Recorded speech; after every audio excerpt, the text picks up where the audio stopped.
Ya tadi Bapak lupa nih ya. Kita merekamnya tadi. Ada lagi pertanyaan sebelum kita lanjutkan? Berarti Pak, dari Pak terbagi dua ya Pak? Ya. Dari tadi kan ada dari nakli, ada dari akli Pak. Ya. Ada dalil nakli dan ada dalil akli ya. Akli ya. Begini. Ya nakli ya. Ya. Biasanya yang kalau dipakai dalam usul fiqh ya dalilnya yang utama tetap dalil akli, dalil nakli yakni Al-Qur'an dan hadis. Kemudian nanti yang selanjutnya ada namanya ijma dan ada qiyas. Yang untuk nakli nanti ya itu ke dalam usul fiqh lebih untuk aklinya lebih fokus kepada metode ijtihadnya nanti ya. Nah, metode ijtihad ya. Dan biasanya memang yang pakai pengklasifikasian dalil nakli dan dalil akli itu dalam bab akidah ya. Tauhid itu ada dalil naklinya apa, penciptaan alam dalil naklinya apa. Kemudian tentang Tuhan ya. Nah, kemudian ada dalil aklinya. Kalau dalam usul fiqh, akli itu digunakan untuk memahami kemudian menyimpulkan pemahaman. Ya, dia berfungsinya seperti itu nanti. Ya, dalilnya tadi. Jadi tetap dalil dalam pengertian hukum, dianya tetap dalil pokoknya Al-Qur'an dan hadis, kemudian ditambah lagi ijma dan qiyas yang menjadi sumber hukumnya. Ya.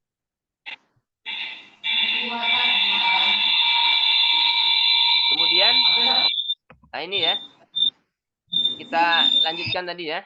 Ini pengertian usul fiqh tadi, ada usul, ada fikih tadi. Dari kata misalnya ada, kemudian kata asal ada 5 tadi.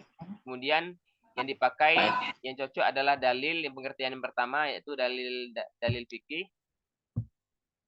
Fikih artinya tadi apa? Al-fahmu ya, pemahaman. Kemudian fikih dalam istilah adalah ma'rifatul ahkami syar'iyyati allati tariquhal ijtihad, artinya pengetahuan tentang hukum-hukum syariat melalui metode ijtihad. Nah, sedangkan pengertian usul fiqh menurut syara' ini ilmu tentang kaidah-kaidah dan metode penggalian hukum syara' mengenai perbuatan manusia atau amaliyahnya dari dalil-dalil yang terperinci. Al-ilmu bil qawaidi wal buhusil lati yatawassalu biha ila istifadatil ahkami syar'iyyatil amaliyah min adillatihat tafsiliyah. Kemudian yang selanjutnya perbedaan fikih dan usul fiqh tadi ini sudah ada kita jelaskan tadi. Kemudian yang ini target akhirnya berbeda ya.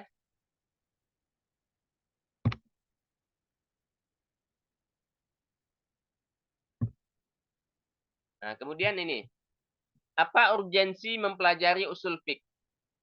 Apa pentingnya kita mempelajari usul fiqh?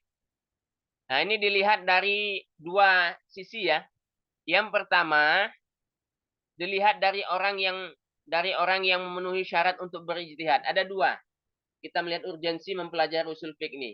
Yang pertama dilihat dari orang yang memenuhi syarat untuk berijtihad. Yang kedua, dilihat dari orang yang tidak memenuhi syarat untuk berijtihad. Jadi ada dua ya urgensinya. Kita lihat pada orang yang memenuhi syarat berijtihad, ada dilihat dari orang yang tidak memenuhi syarat. Kalau kita ini termasuk bagian yang mana di antara dua ini? Termasuk bagian yang mana kita? Termasuk yang pertama atau yang kedua?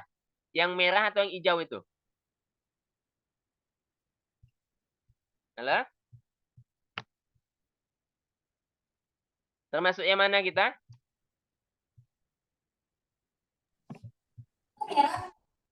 Ya, putus apa ya suaranya? Nah, termasuk yang mana? Silakan kalau menjawab di suaranya dibuka boleh. Kalau Bapak buka semua nanti jadi tidak jelas.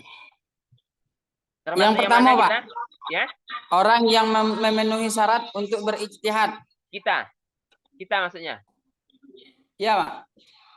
memenuhi syarat berijtihad.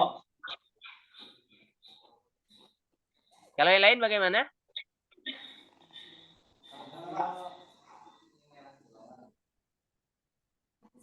Kalau yang lain kita termasuk yang mana?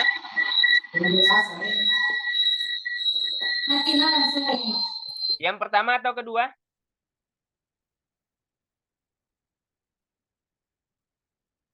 Siapa yang sudah mencukupi syarat berijtihad? Ada? Ada yang sudah cukup syarat berijtihad tidak? Ada yang cukup. Ada yang sudah cukup syarat? Di antara kita semua ada? Belum, Pak. Belum kan? Nah, berarti kita Belum, termasuk Pak. dari yang ini, yang Belum, merah ini. Pak. Dilihat dari orang yang tidak memenuhi syarat untuk berijtihad. Kalau kita yang ini ya. Nah, coba kita lihat. Dari orang yang memenuhi syarat untuk berijtihad. Nah, urgensinya apa? Yaitu untuk menetapkan kaidah-kaidah. Kita kecil lagi, amati dulu ya. Nah, untuk menerapkan kaidah-kaidah ya. Jadi untuk orang yang sudah memenuhi syarat berijtihad itu, mereka urgensinya, pentingnya adalah menerapkan kaidah-kaidah untuk mengambil hukum syariat. Jangan dibuka lagi dulu ya, biar tidak bunyi. Menerapkan kaidah-kaidah untuk mengambil hukum-hukum syariat mengenai perbuatan manusia.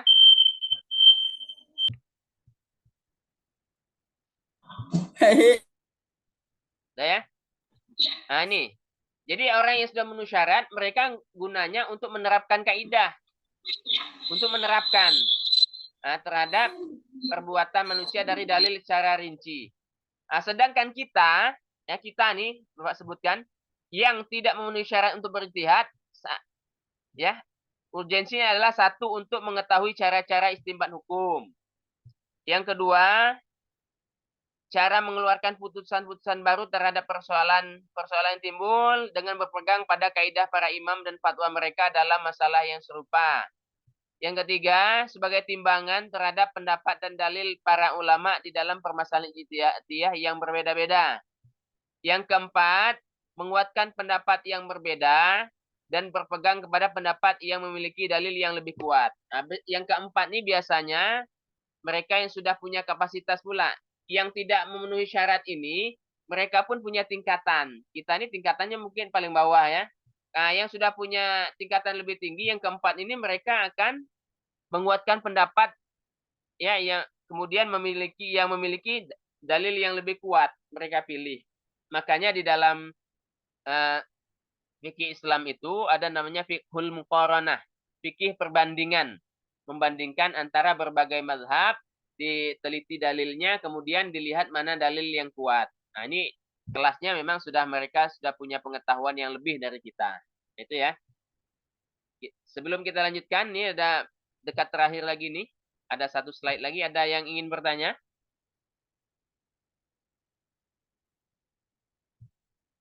Ada yang bertanya tidak? Insya Allah tidak ada, Pak. Tidak ada. Bagaimana?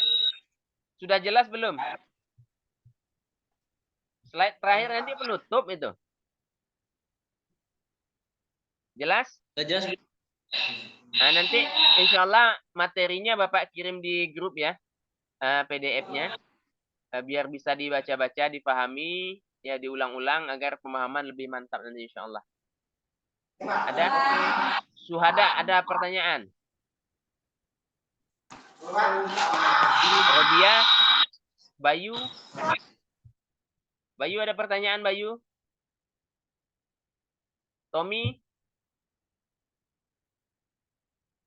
Tidak, Pak. Tidak ada? Tidak ada pertanyaannya ya? Tidak. Sudah? Nah, kalau sudah, tidak ada pertanyaan ya? Nah, itu yang dapat Bapak sampaikan. Ini sudah ada waktunya juga, karena waktunya terbatas. Tinggal ada 2 menit lagi nih. Yang perempuan, tidak ada yang bertanya? Nah, kalau tidak ada, ya. Nah, inilah penutup. Nah, silakan bertanya jika ada yang belum jelas atau yang ingin didiskusikan. Atau mungkin dulu pernah belajar, ada yang berbeda, silahkan kita ajukan.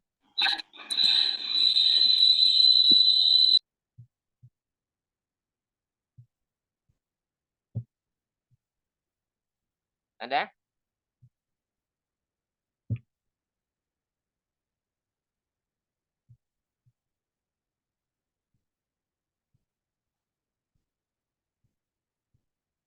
Tidak ada ya? Jadi demikianlah yang dapat Bapak sampaikan ya. Semoga Allah menjadikan ilmu yang kita pelajari sebagai ilmu yang bermanfaat. Ya, wa sallallahu ala sayyidina Muhammad wa ala alihi wa sahbihi wa sallam. Walhamdulillahi rabbil alamin. Wassalamualaikum warahmatullahi wabarakatuh. Waalaikumsalam warahmatullahi wabarakatuh. Ya. Ya, insya Allah kita bertemu lagi. Ada session besok, ada memang kewajiban dari kampus kita kuliah Tanggal hibrid juga. 26, Pak. Tanggal 26 insya Allah ya. Nah, itu di seperti ini ya. 19 hybrid.